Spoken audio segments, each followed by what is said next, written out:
శుక్లాంబరధరం విష్ణుం శశివర్ణం చతుర్భుజం ప్రసన్నవదనం ధ్యాయేత్ సర్వవిఘ్నోపశాంతయే. నారాయణ నాభి పద్మావిర్భావం విభుడు సర్వవ్యాపి సర్వశక్తి సంపన్నుడగు నారాయణుడు జలజంతువుల జాతికి జన్మస్థానమగు జలరూపమున్న తానుండి తన వాస్తవ రూపాన్ని మరుగుపరిచి రసో వైసహ అను శృతి వచనానుసారం రసాత్మక జలరూపుడై ఉండి యస్య జ్ఞానమయం తపహ అను వచనానుసారం జ్ఞానాత్మకమగు తపమాచరించను. జలములు కర్మను తెలుపును. ఈ విధంగా జ్ఞానకర్మములే సృష్టికి హేతువులను ఉపనిషద్ వచనం ఇచ్చట నిరూపించబడింది. ఇట్లు కొంతకాలం తపమాచరించిన తరువాత మహాత్ముడు అతిబలుడు తానన్నింటి యందు ప్రవేశించి ఉండును, తన యందు అన్ని ప్రవేశించి ఉండును. కావున విశ్వడు ఒక నారాయణుడు లోక సృష్టి విషయాన పంచమహాభూత సృష్టి విషయంను ప్రతి ఒక్క అంశంను సంకల్పించను. ఇది పరమేశ్వరుని ఇచ్ఛాశక్తి ప్రవృత్తి. అతని జ్ఞానమయ తపస్సుచే సృష్టి సంబంధి ప్రక్రియ అంతయు అతనికే తెలిసే జ్ఞానశక్తి రూపమున ఉన్నది. కావున తర్వాత అతడు అట్లా ఆలోచించుచుండగానే గాలియే ఏక సముద్రం నిశ్చలమై ఉండగా తర్వాత సృజించబడనున్న జగమంతా జలమయ రూపమై సూక్ష్మ రూపాన ఉండగా ఆకాశం కూడా లేని గహ్వరాన ఆ ఉనికియే భగవంతుని సద్రూపం. సలిలం ఆశ్రయించి ఉన్న పరమాత్ముడు ఆ అర్ణవాన్ని కొంచెంగా సంక్షోభింపజేసెను. ఇదియే ప్రథమ స్కందరూపమగు క్రియాశక్తి ప్రవృత్తి. ఈ స్కందం వలన ఏమాత్రము ఎడము లేకున్నా నీటి అలల్లో నుండి సూక్ష్మగు రంధ్రం ఏర్పడను.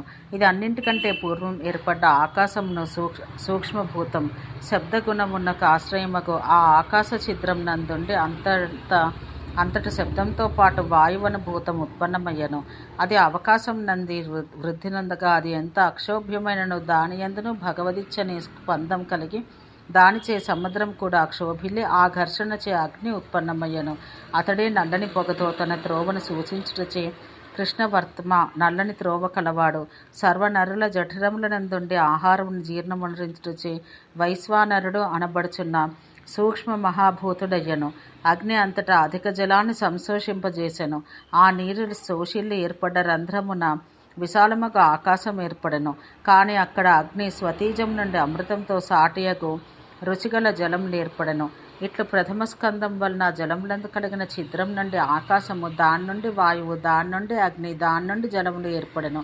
సూక్ష్మ మహాభూత నిర్మాతకు మహాదేవుడు ఈ భూతాలను చూసి ప్రీతుడయ్యను. ఈ సూక్ష్మభూతములతో పాటు లోక సృష్టి చేయుటకై భగవానుడును బహురూపుడోగు నారాయణుడు బ్రహ్మ జనించవలనని తానే బ్రహ్మరూపం ధరించాలని సంకల్పించెను. సృష్టికర్తయగు బ్రహ్మ సామాన్యుడు కాడు. అతని మహావ్యక్తిత్వం ఎట్టిది అనగా లోగడ చెప్పిన 12,000 దివ్య వర్షముల పరిమాణం గల మహాయుగంలో 1000 అయినచో బ్రహ్మకు ఒక పగలగును. అంత దీర్ఘకాల పరిమాణంతో ఏర్పడి 100 సంవత్సరములు జీవించగల బ్రహ్మ అతఃపూర్వం బహుజన్మములందు తనుదాను విశుద్ధంగా నడుచుకున్న జీవాత్మ చైతన్య రూపుడు. ఎట్లన భూలోకమందు తమ తపంచే చక్కగా సంస్కరించబడి ఆత్మకుల ద్విజుల్లో శ్రేష్ఠులకు యోగులు అరుదుగా ఎవరెందరో వారిలో కూడా విశ్వ కళ్యాణానికై ఉపయోగించు జ్ఞానాన్ని దర్శించుట ఆ ఆత్మకు ముఖ్యత్వాన్ని ఇచ్చెను. ఇట్టి జ్ఞానాన్ని దర్శించిన వాడై సంపూర్ణమకు ఈశ్వరత్వాన్ని ఉత్తమ క్రియా సామర్థ్యాన్ని కూడా సంపాదించిన యోగిని గుర్తించి విశ్వేశుడు అయిన నారాయణుడు అట్టివాణ్ణి లోక సృష్టి చేయి బ్రహ్మపదమందు నియోగించును. ఇట్టి బ్రహ్మను సృష్టించుటకు అనువుగా యోగితత్వవేత్తయు అచ్యుతుడు అనగా తన్ను ఆశ్రయించిన వారిని నాశం నంది ఇక రక్షించువాడు. హరి అనగా స్మరించిన వారి దోషములను హరించువాడు. లోకేశుడు లోకకర్తకు నారాయణుడు ఆ మహాతోయమందు యథావిధిగా యథాపూర్వకంగా ప్రతి సృష్టికి ఆరంభం నందు జరుగునట్లే జలక్రీడ చేయుచు తన నాభి నుండి, నాభి అనగా నభమే ఆకాశమే, ఆకాశమునకును మూలభూతం విష్ణుని ఆశ్రయంగా ఉన్న జలమే అని చెప్పబడింది. అది నారాయణ స్వరూపమే కావున తన నుండియే పద్మమును ఉత్పన్నమనర్చెను. దానికి 1000 దళములుండెను. రజస్సు రజోగుణం ధూళి లేదు, అది రవివలే ప్రకాశించుచుండెను. స్వర్ణమయం అంతేకాదు ప్రజ్వలించు అగ్నిశిఖల వలె మిగల వెలుగొందు కాంతులు గలది. శరత్కాలమందు నిర్మలుడగు అర్కుని తేజం వంటి తేజం కలది. ఇట్లా కమలం మహాత్ముడగు నారాయణుని తనువు అనగా శరీరం నుండి ఉత్పన్నమై మనోహర రూపం కలిగి చాలా గొప్ప వర్చస్సు కలిగి జనించి ప్రకాశించుచుండెను. బ్రహ్మ ఆవిర్భావం. ఇంతవరకు నారాయణుని సంకల్పాన అతనికి ఆశ్రయమగు జలములయందు కలిగిన స్పందముచే క్రమంగా ఆకాశం, వాయువు, అగ్ని, జలం అనే 4 భూతముల ఉత్పత్తి మాత్రం చెప్పబడింది. పృథ్వీభూతం కూడా ఉత్పన్నమైననే కానీ సృష్టి సమగ్ర రూపాన జరుగుటకు వీల్లేదు. ఆ సృష్టి జరుపు సృష్టికర్త ఉత్పన్నుడు కావాలి. అందుకై నారాయణ నాభి నుండి పద్మావిర్భావం, ఆ పద్మం నుండి బ్రహ్మ జనించుట, ఆ పద్మపు పరిణామంగా పద్మారూపమున పృథివీ ఉత్పన్నమై ఉండుట ఇప్పుడు చెప్పబడను. పాద్మకల్ప సృష్టి క్రమమునగా ఇదియే. కల్పమనగా ప్రక్రియ అని ఇచ్చట అర్థం. ఇట్లే కల్పముల సృష్టి క్రమములని పురాణములందు చెప్పబడిన వాని విషయమును కూడా ఇదే విధాన సమన్వయం చేసుకోవాలి. శ్రీమత్సుడు మనువుకిట్లు చెప్పనని సూతుడు ఋషులకు ఈ విధంగా చెప్పసాగను. తర్వాత నారాయణుడు బహుయోజన విస్తరం గల ఆ హిరణ్మయ పద్మం నుండి సర్వతేజోమయుడు, సర్వగుణమయుడు, పృథ్వీభూతపు లక్షణమును కలవాడు, యోగతత్వం ఎరిగిన వారిలో శ్రేష్ఠుడు, మహావర్చస్సాలియు, అన్ని వైపులకును ముఖములు కలవాడు, సర్వలోక సృష్టికర్త యోగు బ్రహ్మను సృష్టించను. నారాయణ నుండి సముద్భవించిన ఆ పద్మం పృథ్వీ రూపమైందని మహర్షులు చెబుతున్నారు. ఈ చెప్పున పద్మం ఏది కలదో ఆమెయే రసాదేవి. రసరూపములకు జలం నుండి పరిణమించను, కావున పృథివీ అనియు చెప్పబడను. ఆ పద్మమందలి సారంతో పరిణమించు గురువులు బరువులు కలవకు పదార్థములు ఏవి ఉత్పన్నములయ్యను అవి దివ్య మహాపర్వతములయ్యను. అవి హిమవత్, మేరు, నీల, నిషధ, కైలాస, ముంజవత్, గంధమాదన, త్రికూట, మందరో, ధర, పింజర, వింజవత్ పర్వతాలు. ఈ పర్వతాలు దేవగణాలకు, సిద్ధులకు, పుణ్యతీర్థాలకు ఆశ్రయాలు, సర్వకామ ఫలములను ఇచ్చుచున్నవి. ఈ పర్వతాల నడమ ఉండ దేశమునకు జంబూద్వీపమని వ్యవహారం.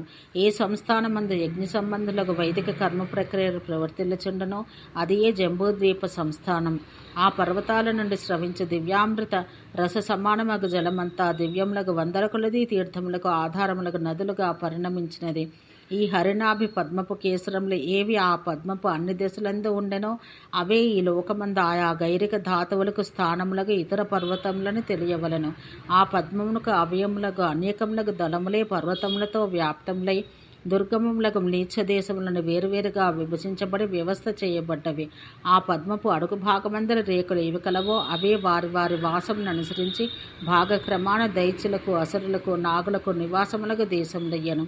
ఈ దైత్య దానవాదుల దేశములకు నడుమ ఉన్న మహార్ణవ భాగమనగా అందులో దృఢ భాగానికి రసాతలమని వ్యవహారం. ఈ పద్మానికి నడుమ ఏకార్ణవ జలమందు తేలి ఉన్న భూభాగానికి మహి అని వ్యవహారం. ఈ మహికి 4 దిక్కులందు 4 మహాసాగరాలు ఉన్నాయి. ఈ విధంగా నారాయణుని సంకల్పానుసారం పుష్కరం, జలము, పద్మం అని 2 అర్థములు పుష్కర శబ్దానికి కలవు. ఇక్కడ నారాయణాశ్రయ జలముల నుండి ఆకాశాది జలాంతభూతంలో జలముల నుండి పద్మంను, పద్మం నుండి పృథివీయే జనించను, కావున 2 అర్థాలకు సరిపోవును. కావున మహిని పుష్కర సంభవ, పుష్కరం నుండి పుట్టింది అంటారు. కావున ఈ ప్రాదుర్భావమునకు సృష్టి క్రమానికి పుష్కర సృష్టి పాద్మ కల్పక్రమం అని వ్యవహారం వచ్చింది. ఈ హేతువు చేతనే ఈ విధమగు సృష్టితత్వం ఎరిగిన ప్రాచీనులకు పరమర్శులు వేదములందు దర్శించబడు అర్ధతత్వాన్ని అనుసరించి పద్మవిధిని అభిష్టకాచయంతో ఆచరించబడు యజ్ఞ ప్రక్రియను విధించిరి. ఈ విధంగా నారాయణ భగవానుడు పర్వతాలు, నదులు, హ్రదాలు మొదలగు వాని ధారణాక్రమం నిర్మించెను. సర్వవ్యాపియు, సాటిలేని ప్రభావం కలవాడు, సూర్యతేజం వంటి తేజం కలవాడు, వర్ణుని వలె నల్లని కాంతి కలవాడు, తనకు తానై ఉండువాడును, పుష్కర శబ్దవాచ్యమగు జలములను వారి నుండి పృథివిని, పద్మాన్ని నిర్మించి పద్మముకు నిధి అయి ఉన్నవాడును అగు నారాయణుడు క్షీరార్ణవమున శయనించి ఉండును. మధుకైటపు ఉత్పత్తి వధ. శ్రీమత్సుడు మనువునికి ఇట్లు చెప్పనని సూతుడు ఋషులకు ఇట్లు చెప్పెను.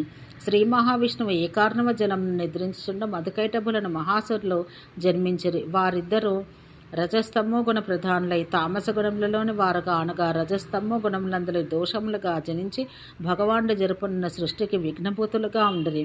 వారు ఏకార్ణవ జల రూపాన ఉన్న జగత్తునంతటినీ తమ మహాబలంతో క్షోభింపచేయుచుండిరి. ప్రకాశించు రక్తవస్త్రాలను ధరించి తెల్లగా ప్రకాశించు కూరలు కలిగి భుజకీర్తులు, చేతి కంకణాలతో ప్రకాశిస్తూ మహావిక్రములు, రక్తనేత్రులు, పీనవక్షులు, మహాభుజులు అయి మహాగిరి వంటి దృఢ శరీర నిర్మాణం కలిగి సంచరించు పర్వతాల వంటి వారే తొలకరి మేఘముల వలెను మెరుపుల వలెను మెరయిచు గదులతో భయంకరములకు కరములతో మరింత భీషణులుగా ఉండిరి.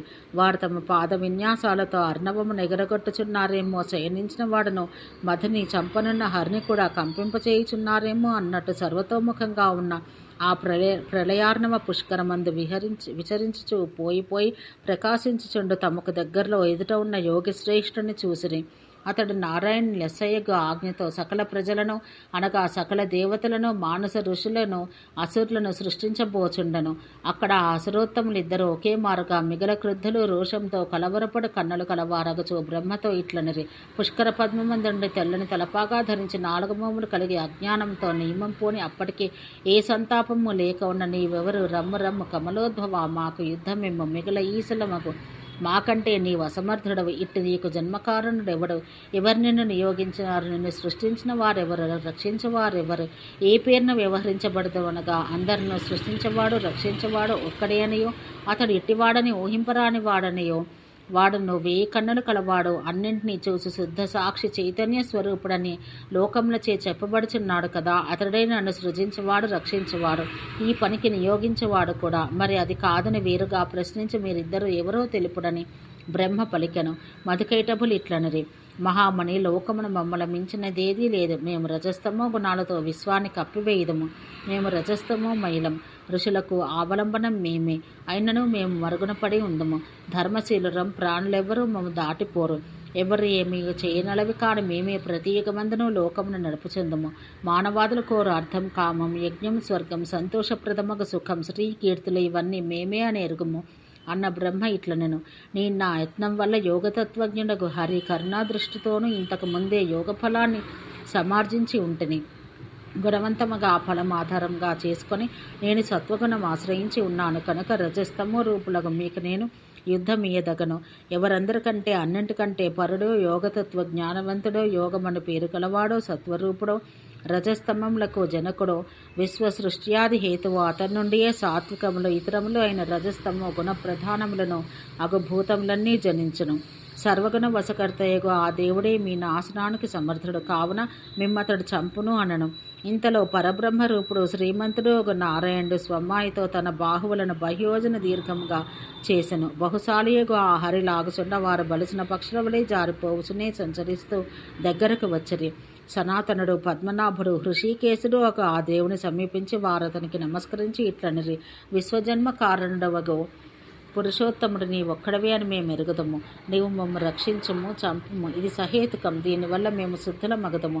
నీవు సత్యముగా వ్యర్థం కాని దర్శనం కలవాడవు, శాశ్వతుడు అని ఎరిగి నిన్ను సమగ్రంగా దర్శింపగోరి నీ యొద్దకు వచ్చినాము. శత్రునాశక, అమోఘ దర్శన, యుద్ధ విజేత, నీకు వందనం. నీవు మాకు వరమీయ ప్రార్థిస్తున్నామనగా భగవానుడు, ఈ అద్భుతమే ఏమోయి నన్ను వరమేలా అడుగుచున్నారు? నా వల్ల ఆయువు వరంగా పొంది మరల రహస్యంగా బ్రతకగోరుచున్నారు కదా నేను. మధుకైటభులను ప్రభు, దేవ, మహావ్రత, ఉత్తమ కర్మలాచరించేవాడా, ఇది వరకు ఎవరినో మరణించి ఉండని చోట మమ్ము చంపుము. ఇది మాకు నీవిచ్చు వరమనిరే. సరే, ముందొక కాలమున మీరు గొప్పవారగదురు, సందేహం లేదు. నేను చెప్పినది సత్యమే అగను అని హరివారికి వరమిచ్చి అంతటా సనాతనుడు, విశ్వశ్రేష్ఠుడు, సురోత్తముడు, ప్రభుడు ఒక నారాయణుడు ఈ రజస్తమో గుణ జాతులై వానికి ఆశ్రయములైన ఆ కవల జంటను తన తొడలపై నలగగొట్టెను. ఓం శాంతి శాంతి శాంతి.